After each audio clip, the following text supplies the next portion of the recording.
थी। नमस्कार, आप देख रहे हैं खबर उत्तराखंड और मैं हूं आपके साथ अविन्या राउत। रुक करें खबरों का, लेकिन उससे पहले रुक करते हैं आज की सुर्खियों का। एचएमपीवी वायरस को लेकर एक्शन में दून अस्पताल प्राचार्य ने अधिकारियों की आपात बैठक बुलाई। आईसीयू आइसोलेशन वार्ड पहले से तैयार। उत्तराखंड में निकाय चुनाव की जंग हुई तेज, प्रत्याशियों ने चुनाव प्रचार में झोंकी ताकत। बीजेपी कांग्रेस प्रत्याशियों में हुआ आरोप प्रत्यारोप का तेज। उत्तराखंड में यूसीसी को लेकर एक्शन में धामी, बोले इसी महीने लागू होगा यूसीसी। उत्तराखंड 2024 अधिनियम की नियमावली तैयार। उत्तराखंड में 28 जनवरी से 14 फरवरी तक होंगे 38वें राष्ट्रीय खेल। पीएम मोदी कर सकते हैं उद्घाटन में शिरकत। उत्तराखंड में जंगल में आग की बढ़ती घटनाओं पर प्रशासन सख्त, ड्रोन की मदद से आग की घटनाओं में आएगी कमी। रुड़की में तेज रफ्तार बस का कहर, बस की टक्कर से 2 की हुई मौत। बस के ओवरटेक करते समय हुआ हादसा, पुलिस ने रोडवेज बस को कब्जे में लिया। आप देख रहे हैं के न्यूज, खबरों का सारथी। रुक करते हैं खबरों का। एचएमपीवी वायरस के प्रसार को लेकर स्वास्थ्य महानिदेशक ने आदेश के बाद दून अस्पताल प्रबंधन हरकत में आ गया। दून मेडिकल कॉलेज की प्राचार्य ने अधिकारियों का आपात बैठक बुलाई, जिसमें अस्पताल में तैयारियों की समीक्षा की गई। चिकित्सा अधीक्षक डॉक्टर अनुराग अग्रवाल ने बताया कि सीजनल इन्फ्लुएंजा और एचएमपीवी वायरस से संबंधित अस्पतालों में सभी आवश्यक व्यवस्थाएं पूरी कर ली गई हैं। उन्होंने बताया कि 8 बेड का एक आईसीयू आइसोलेशन वार्ड पहले से ही तैयार किया। एचएमपीवी वायरस से श्वसन संक्रमण का खतरा रहता है, जो सामान्य सर्दी या फ्लू जैसे लक्षण उत्पन्न करता है। ये वायरस बच्चों, बुजुर्गों और कमजोर इम्यूनिटी वाले लोगों के लिए ज्यादा खतरनाक हो सकता है। संक्रमण खांसने, छींकने और संक्रमित व्यक्ति के नजदीक आने से फैलता है।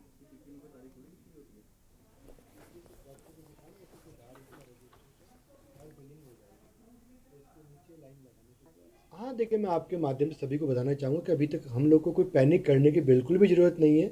ये एक बहुत पुराना वायरस है जो जाड़ों में छोटे बच्चों में और जो बड़े लोग जिनको पुरानी बीमारियाँ होती हैं, स्पेशली शुगर वगैरह, उनमें होने का चांस रहता है। बहुत बहुत ही सेल्फ लिमिटिंग टाइप की बीमारी है, तो इसमें बिल्कुल भी पैनिक नहीं होना है। इसके लिए हमारी स्वास्थ्य विभाग से गाइडलाइन भी जारी करी गई हैं, जिसमें हम लोग को मेडिकल कॉलेज होने के नाते अपनी ओपीडी में इस तरह की व्यवस्थाएं बनाने को कहा गया है कि जो भी मरीज आए प्रायोरिटी पे उसका इलाज हो जाए। साथ ही कुछ बेड रिजर्व करने के लिए भी बात हुई है। तो हमारा हमेशा से फ्लू और इस तरह की घटनाओं के लिए हमारे 2 वार्ड इसमें निश्चित हैं, जिसमें कुछ एडल्ट और कुछ बच्चों के लिए निर्धारित हैं। साथ ही कोई भी जांच की व्यवस्था। रुक करते हैं अगली खबर का। देश में एचएमपीवी वायरस के प्रसार के बाद उत्तराखंड प्रदेश में स्वास्थ्य निदेशक ने सभी जिलों में अलर्ट जारी कर दिया। साथ ही अस्पतालों में आइसोलेट वार्ड और ऑक्सीजन की पर्याप्त व्यवस्था दुरुस्त करने के निर्देश भी दिए हैं। लक्सर में भी वायरस की रोकथाम के लिए सामुदायिक स्वास्थ्य केंद्र पर सभी जरूरी व्यवस्थाएं पूरी कर ली गई हैं। यहाँ अलग से आइसोलेशन वार्ड और ऑक्सीजन सिलेंडर की व्यवस्था की गई। इसके अलावा तीमारदारों को नए वेंटिलेटर के बारे में जागरूक भी किया गया। सर्दियों में सर्दी जुकाम खांसी और सांस की परेशानी निमोनिया इस तरह से होता है, वो भी वैसे ही है। और जैसे ही आपको बुखार खांसी या गले में परेशानी होती है तो आप नज़दीकी डॉक्टर से सलाह लें, अपनी मर्जी से कोई भी दवा ना लें। दूसरे ये कि जिस तरह से कोरोना वायरस का ये था कि आप मास्क का इस्तेमाल करें, हाथ प्रॉपरली धोया करें। अगर कभी आपको लगता है कि इस तरह का कुछ है प्रॉब्लम तो आप आइसोलेट हो जाएं। हमारे पास भी आइसोलेशन की व्यवस्था है।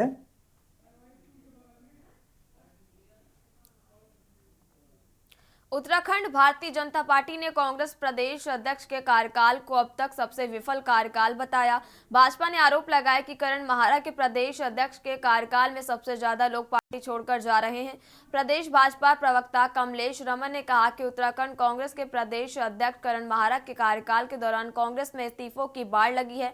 विफल प्रदेश अध्यक्ष करण माहरा हैं, उनको अपने पद से इस्तीफा दे देना चाहिए। वहीं भाजपा के इस बयान पर कांग्रेस की मुख्य प्रवक्ता गरिमा महारा दसौनी ने कहा कि कांग्रेस के प्रदेश अध्यक्ष करण माहरा का कार्यकाल अब तक के प्रदेश अध्यक्षों में बहुत अच्छा रहा। विपक्ष ने रहने के बावजूद उनके नेतृत्व में कांग्रेस ने बद्रीनाथ और मंगलौर जैसे विधानसभा उपचुनाव जीते हैं। करण महारा ने पार्टी के सभी कार्यकर्ताओं को एकजुट करने में अहम भूमिका निभाई है। देखिए, जिस तरह से समाज में हुआस हो रहा है वैसे ही राजनीति के अंदर भी बहुत डिटेरेशन देखने को मिल रहा है। लोगों का लालच उनके सर चढ़कर बोल रहा है और ये केवल उत्तराखंड में नहीं हो रहा है, हर प्रदेश में हो रहा है। जिस तरफ सत्ता है, पावर है, पैसा है, धंधा है, उस तरफ लोगों का आवागमन साफ देखा जा सकता है। ऐसे में माननीय करण महाराज जी का कार्यकाल अगर आप देखें तो उन्होंने तो सारी जो है पुरानी जो एक चली आ रही थी रीति उसको तोड़ते हुए बाई इलेक्शंस में कभी भी ऐसा नहीं हुआ कि विपक्षी दल ने विजय प्राप्त की हो और सत्तारूढ़ दल ही जो है उपचुनाव जीतते आ रहे थे। बिल्कुल, देखिए, मुझे लगता है कि एक इतिहास रच गया है कांग्रेस में। जिस दिन से प्रदेश अध्यक्ष के रूप में करण मेहरा जी ने कुर्सी संभाली थी उस दिन से लेकर के आज तक इस्तीफों की जैसे एक झड़ी सी लग गई है। मुझे लगता है कि ये ऐतिहासिक हो चुका है कांग्रेस के अंदर जिस दिन से वो अध्यक्ष बने हैं, और कांग्रेस उस पर मंथन करने की बजाय दूसरों के ऊपर आरोप लगाने का काम करती है। तो मुझे लगता है कि अगर अध्यक्ष का फेलियर है ये और अध्यक्ष को देखना चाहिए इसमें उनकी कमियों के कारण, उनकी क्या क्या ऐसी कमियां रही हैं जिनके कारण लोग छोड़ करके जा रहे हैं। तो मुझे लगता है कि प्रदेश अध्यक्ष को इस्तीफा देना चाहिए। रुक करते हैं अगली खबर का। उत्तराखंड में यूसीसी कब लागू होगा, इस सवाल का जवाब राज्य के मुख्यमंत्री पुष्कर सिंह धामी ने दे दिया। मुख्यमंत्री के मुताबिक उत्तराखंड में यूसीसी इसी महीने लागू होने वाला है। सीएम ने कहा कि उत्तराखंड में जनवरी 2025 से समान नागरिक संहिता यानी कि यूसीसी लागू हो जाएगा। इसके लिए सभी तैयारियां पूरी कर ली गई हैं। इस तरह उत्तराखंड आजादी के बाद समान नागरिक संहिता लागू करने वाला पहला प्रदेश बन जाएगा। मुख्यमंत्री के मुताबिक सरकार का होमवर्क पूरा है। समान नागरिक संहिता उत्तराखंड 2024 अधिनियम की नियमावली तैयार कर ली गई है। मुख्यमंत्री का दावा है कि यूसीसी सबका साथ, सबका विकास और सबका विश्वास की मूल भावना पर आधारित है। हमारी खास रिपोर्ट में देखिए। प्रदेश के मुख्यमंत्री पुष्कर सिंह धामी का मानना है कि प्रदेश लगातार विकास की दर दिन पर दिन ऊंचाइयों को छू रहा है। इसी माह यानी जनवरी में यूसीसी को लागू कर दिया जाएगा, जो देश के सर्वप्रथम राज्य बनने का स्थान प्राप्त करेगा। साथ ही नीति आयोग की स्क्रीनिंग रिपोर्ट में उत्तराखंड को विकास दर में सर्वप्रथम स्थान प्राप्त हुआ है। हाल ही में हुई प्रधानमंत्री से मुलाकात पर भी विपक्ष ने भाजपा पर तंज कसते हुए कहा कि यूसीसी केंद्र की योजना है और सिर्फ एक चुनावी एजेंडा चुनाव आते ही भाजपा जनता के बीच छोड़ देती है। प्रदेश में अभी तक यूसीसी को लेकर जनता में कोई उत्साह नहीं है। उत्तराखंड वासी को प्राप्त हो रहा है और हम पहले राज्य बनने जा रहे हैं जहां यूसीसी का विधेयक इसी माह जनवरी माह में अब हमारा लागू होने जा रहा है। इसी प्रकार अनेक सारे निर्णय हमने लिए हैं। चाहे आज हम विकास की बात करें तो हमने सतत विकास के लक्ष्यों को प्राप्त करने हैं। पूरे देश के अंदर नीति आयोग भारत सरकार का जो रैंकिंग है, जो इंडेक्स है, उस रैंकिंग में देवभूमि उत्तराखंड को पूरे देश में पहला स्थान प्राप्त हुआ है। ये हम सब के लिए गौरव की बात है कि हमारा राज्य भले ही जनसंख्या की दृष्टि से देश के बड़े राज्यों में शामिल नहीं है, लेकिन किशोर उपाध्याय जी यहाँ बैठे हैं। हमारे पास इतनी वन संपदा है, इतनी सारी हमारी हैं, गंगा, यमुना, अनेक सारी नदियां जो पूरे देश को जल और जीवन देने का काम करती हैं। शुद्ध हवा है, जहाँ पूरी देश के अंदर इस समय शीतलहर चल रही है। लोग कई दिनों तक धूप नहीं देख पा रहे हैं। आज हम सुनहरी धूप का आनंद ले रहे हैं। आपके प्रश्न में एक बड़ा अच्छी बात मुझे लगी, आपने कहा कि वो आज प्रधानमंत्री से भी मिले और मैं उम्मीद करता हूं कि उन्होंने प्रधानमंत्री से कहा होगा, क्योंकि ये केंद्र का विषय है और इसको आप केंद्र से लागू कीजिए, क्योंकि यूसीसी का महत्व तभी है जो पूरे देश में लागू हो और सभी जाति, धर्म, संप्रदाय सब पे लागू हो। अगर कोई भी व्यक्ति, कोई भी समुदाय उससे बाहर जाता है तो समान नागरिक संहिता नहीं हो सकती। और ये बीजेपी और आरएसएस का पुराना एजेंडा है और मेरा ये मानना है कि बिना केंद्र से लागू किए हुए इसको सही नहीं माना जा सकता। उत्तराखंड में इसको लेकर कोई आकर्षण, कोई उत्साह नहीं है। केवल ये बीजेपी का, सब जानते हैं बीजेपी का पोलराइजेशन ऑफ वोट का एजेंडे का एक पार्ट है। आपको बता दें कि मुख्यमंत्री पुष्कर सिंह धामी ने 27 मई 2022 को रिटायर्ड जस्टिस रंजना प्रकाश देसाई की अध्यक्षता में समान नागरिक संहिता यानी कि यूसीसी का प्रारूप बनाने के लिए समिति का गठन किया था। इसके बाद करीब 2 साल पूरे होने के बाद भी प्रदेश में यूसीसी कब लागू होगा, इस पर असमंजस बरकरार है। हालांकि मुख्यमंत्री धामी के इस फैसले के बाद केंद्र सरकार ने भी इसकी सराहना की थी। इसके तहत गृह मंत्री अमित शाह ने राज्यसभा में यूसीसी को लेकर बड़ा ऐलान किया था। उन्होंने कहा था कि भाजपा ने उत्तराखंड में यूसीसी लाने का काम किया है और अब भाजपा अन्य राज्यों में भी यूसीसी लागू करेगी। वहीं विपक्ष भाजपा पर उत्तराखंड में यूसीसी चुनावी प्रयोगशाला बनाने के आरोप लगाते हुए यूसीसी का कोई लाभ न होने का दावा कर रही है। साथ ही सभी विपक्षी दलों का मानना है कि सरकार को ही नहीं पता है इसका आम जनता को आखिर क्या फायदा मिलने वाला है, लेकिन सत्ता पक्ष चुनावी गुणगान में मशरूफ है। तो ले 6 महीने से बोल रहे हैं, ये खुद ही साफ नहीं है इनका कि हम लागू करें या नहीं करें। ये जनता में देख रहे हैं कि इसका क्या हो रहा है, मने कि लोग हमारे हित में जाएगा या अहित में जाएगा, इनको खुद ही नहीं पता मने कि हमारे राजनीतिक फायदा मिलेगा या राजनीतिक नुकसान होगा। हमारे त्रिवेंद्र पवार जी जो संरक्षक थे और पूर्व अध्यक्ष भी रह चुके हैं, उन्होंने तो 2 दिन का वहाँ पे धरना भी दिया था कि भाई यूसीसी हम उत्तराखंड में बिल्कुल भी, हम इसके कई मुद्दे ऐसे हैं जिनको हम बिल्कुल यहाँ पे एक्सेप्ट नहीं कर सकते।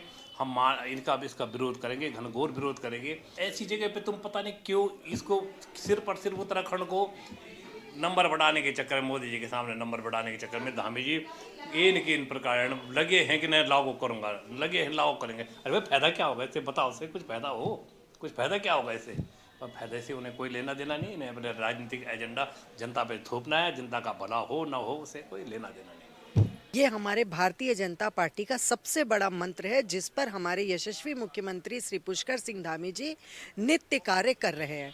चाहे नकल विरोधी कानून हो, चाहे धर्मांतरण कानून हो, चाहे महिलाओं को 30% सरकारी नौकरी में 36 आरक्षण देने की बात रही हो, सहकारिता के आरक्षण की बात हो, चाहे नकल विरोधी कानून को लेकर बात हो, ऐसे अनेक फैसले हमारे मुख्यमंत्री श्री पुष्कर सिंह धामी जी ने लिया है। और ये हमारे लिए बहुत ही गौरव का विषय है कि हमारा उत्तराखंड एक ऐसा राज्य बनेगा, पहला राज्य बनेगा जिसमें यूसीसी लागू करी जाएगी।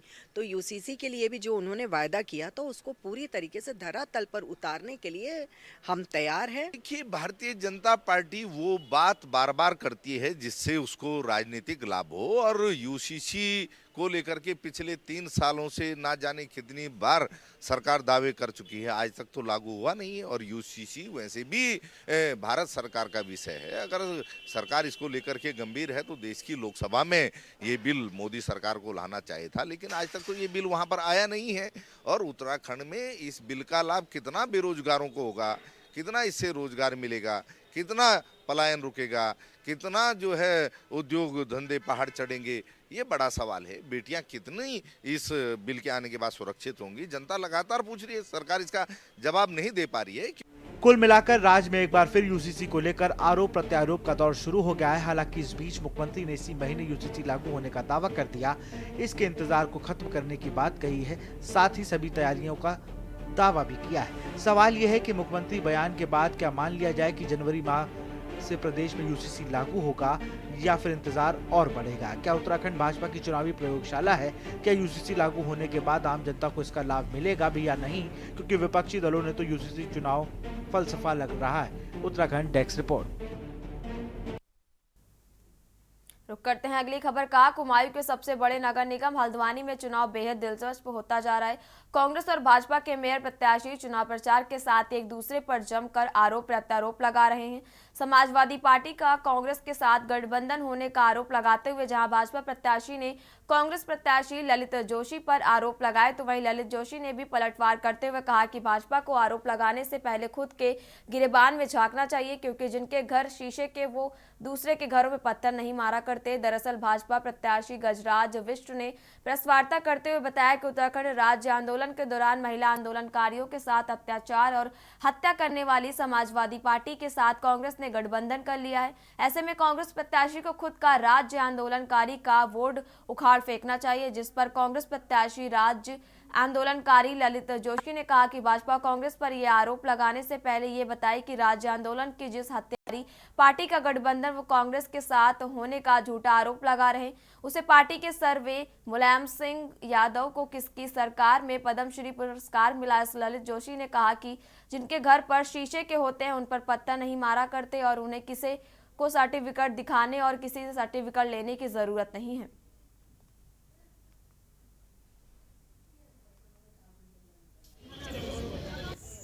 मैं उनका नाम नहीं ले रहा हूँ, वो मैं कुछ लोगों को सर्टिफिकेट बिल्कुल नहीं देना चाहता कि मैं क्या हूँ। कितने आंदोलनों का वो करोगे तुम मुझे, आपको कृपया मैं सर्टिफिकेट नहीं देना चाहता, लेकिन फिर भी अगर 3-4 मैं गिना दूं और एक आप अपना गिना दो भाई साहब, और अगर आपको ये भी ना हो तो चलो एक दिन डिबेट कर लेते हैं, ठीक है। और दूसरी बात, जो लोग ये बार बार उठा रहे हैं, मैं जवाब देना उचित नहीं समझता था, लेकिन क्योंकि इतनी प्रेस है तो मैं पूछ लेता हूँ। माननीय मुलायम सिंह यादव जी अब इस दुनिया में नहीं है। मैं पूछना चाहता हूँ, बेफालतू के बातों करने से भैया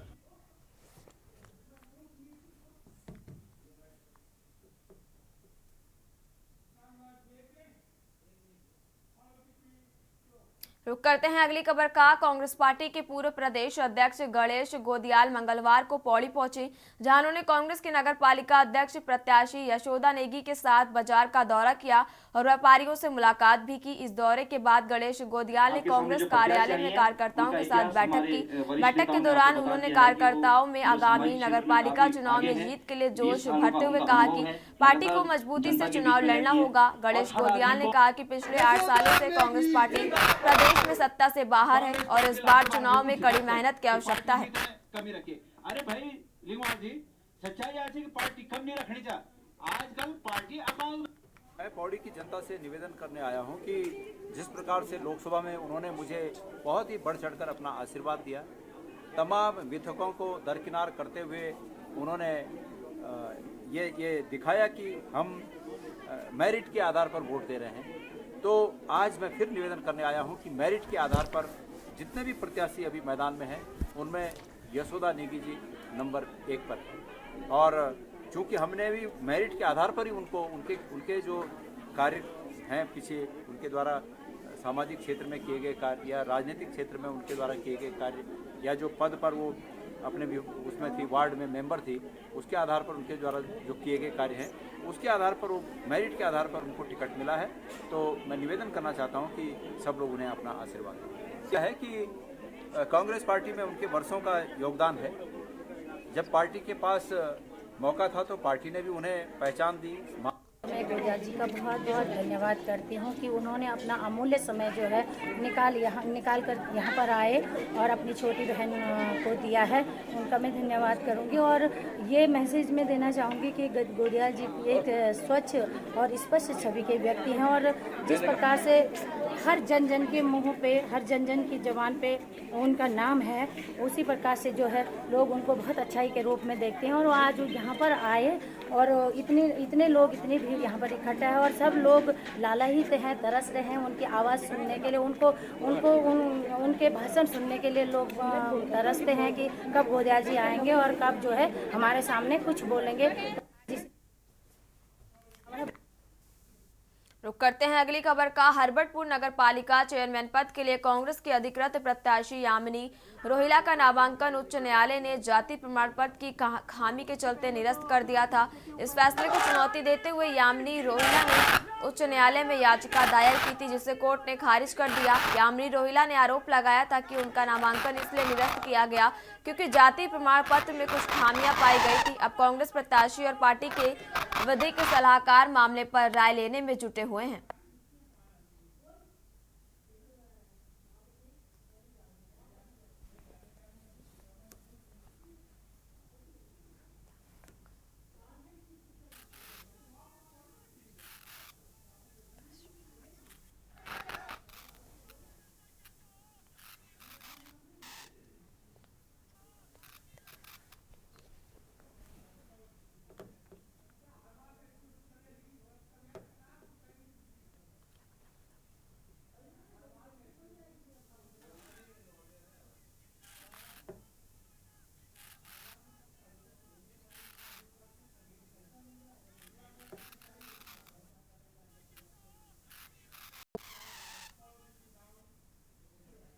हल्द्वानी में कांग्रेस ने दमू और डुंगा के वोट बैंक में बड़ी सेंधमारी की। ललित समाज के कई जनप्रतिनिधियों सहित स्थानीय लोगों ने आज नेता प्रतिपक्ष यशपाल आर्य के समक्ष कांग्रेस पार्टी ज्वाइन की है। कांग्रेस की इस सेंधमारी से भाजपा को तगड़ा झटका लगा है। ज्वाइनिंग करने वालों ने वरिष्ठ जनप्रतिनिधि हेमा देवी और पार्षद प्रत्याशी ने अपने समर्थकों के कांग्रेस ज्वाइन की गई। वहीं नेता प्रतिपक्ष यशपाल आर्य ने कहा कि अनुसूचित एवं दलित समाज का भला हमेशा कांग्रेस ने किया, इसलिए अनुसूचित समाज के जनप्रतिनिधि और लोग लगातार कांग्रेस के साथ जुड़ रहे हैं। इससे कांग्रेस को निकाय चुनाव में बड़ी मजबूती मिलेगी। वहीं कांग्रेस ज्वाइन करने वाली हेमा देवी ने कहा कि कांग्रेस में उनके घर वापसी हो गई है, अब वह कांग्रेस के लिए निकाय चुनाव में दिन रात मेहनत करेंगी।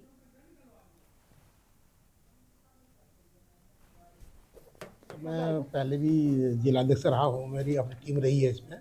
हेमा देवी जी हमारी जिला उपाध्यक्ष रही मेरे इसमें, और जब मैं अध्यक्ष हुआ करता था, अब प्रदेश उपाध्यक्ष का मुझे दिया। तो इस बार कहीं ना कहीं हेमा देवी जी नाराज़ चल रही थी कांग्रेस से, तो मैं इस बार हमारे जो यहाँ पर पूरा जो एजेंडा है, हमें कांग्रेस को लाना है उत्तराखंड के अंदर, तो हमारा पूरा प्रयास है हर जगह से अपने अनुशासित लोगों को जोड़ करके कांग्रेस के साथ मत कराना है, कांग्रेस को जिताना है। अपना मेयर प्रत्याशी हमारे ललित जोशी जी को जिताना है। से लड़ाएंगे। और आज मैं अपने इंद्रपाल आर्य हमारे जिला अध्यक्ष हैं, उनके नेतृत्व में जुड़ी हूँ। मैं नाराज़ होकर चली गई थी तो उन्होंने मुझे मना लिया है। मैं जनता की आवाज़ से उठी हूँ, निर्दलीय हूँ। जनता की मैंने 16-17 साल सेवा करी है, जन सेवक रही हूँ। सामाजिक कार्यों में अहम भूमिका निभा रखी है मैंने, और जनता की आवाज़ से उठी हूँ और मुझे पूरा भरोसा है अपनी जनता पे। हेमा देवी एक सामाजिक कार्यकर्ता भी हैं और महिलाओं के लिए लगातार उनके अधिकारों के लिए संघर्ष करती रही हैं, और किन्हीं कारणों से उन्होंने कांग्रेस से अलग हो गई थी। आज उन्होंने घर वापसी की है।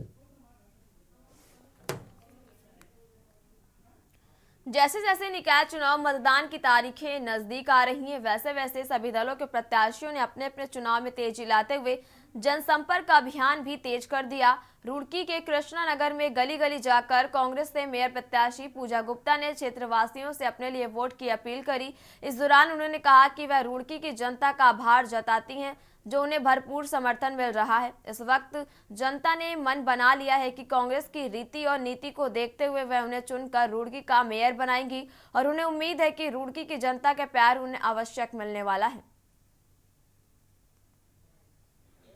कृष्णा नगर आए हैं हम, यहाँ पे डोर टू डोर हो रहा है। यहाँ लोगों की बहुत समस्या मैं देख रही हूँ कि एक तो सफाई की व्यवस्था ढंग से नहीं है और जल भराव बहुत है। इन लोगों को उसकी वजह से बहुत समस्याओं का सामना करना पड़ता है।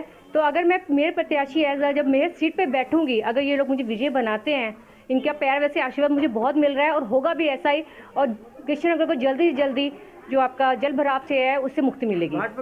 देखिए वो नहीं कर पाई, इस बार विशाखा जी हैं, इन पे विश्वास करिए, क्योंकि ये पार्षद है यहाँ की, ये सारी आपकी समस्या को सुनेंगी, यहाँ के वार्ड के मेरे तक पहुँचाएंगी और इन समस्याओं का समाधान होगा।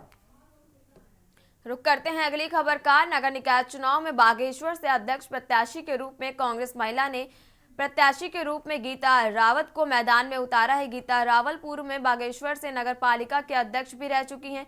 गीता रावल बागेश्वर में महिला मतदाताओं को साथ डोर टू डोर प्रचार कर रही हैं। मीडिया से संवाद करते हुए बागेश्वर से कांग्रेस प्रत्याशी गीता रावल का कहना है कि मेरे पिछले कार्यकाल में बागेश्वर नगर की समस्याओं का निस्तारण हुआ था। भाजपा प्रत्याशी ने बागेश्वर नगर में कोई बड़े काम नहीं किए। बागेश्वर में विकास के नाम पर विकास का मेकअप करने का काम किया गया। बागेश्वर के 11 वार्डों में छोटी छोटी समस्याओं से नगरीय मतदाता परेशान है। बागेश्वर की जनता महिला प्रत्याशी को ही विजय बनाएगी। मुझे प्रत्याशी के रूप में कार्यकाल दिया, देखा उस समय क्षेत्र थोड़ा छोटा था, आज क्षेत्र थोड़ा बढ़ गया है। लेकिन मैं अगर बढ़े हुए क्षेत्र में अगर मैं जा रही हूँ तो लोगों की बहुत सारी समस्याएं हैं। छोटी छोटी जो मूलभूत सुविधाएं होती है, नालियाँ नहीं है, सफाई की व्यवस्था नहीं है वार्डों में, और पथ प्रकाश की व्यवस्था बिल्कुल भी सही ढंग से प्रबंध नहीं है। तो मैं बहुत सारे मुद्दे ऐसे हैं जो दूर दूर तक वार्ड फैला है, और जो अंतिम व्यक्ति तक की जो समस्या है उसे मैं देख रही हूँ, और मैं लोगों के बीच जा रही हूँ। लोग अपनी समस्याएं कह भी रहे हैं और मुझे समर्थन मिल रहा है लोगों का। और खबर उत्तराखंड में फिलहाल इतना ही। आप देखते रहिए के न्यूज इंडिया। नमस्कार। आप देख रहे हैं के न्यूज, खबरों का सारथी।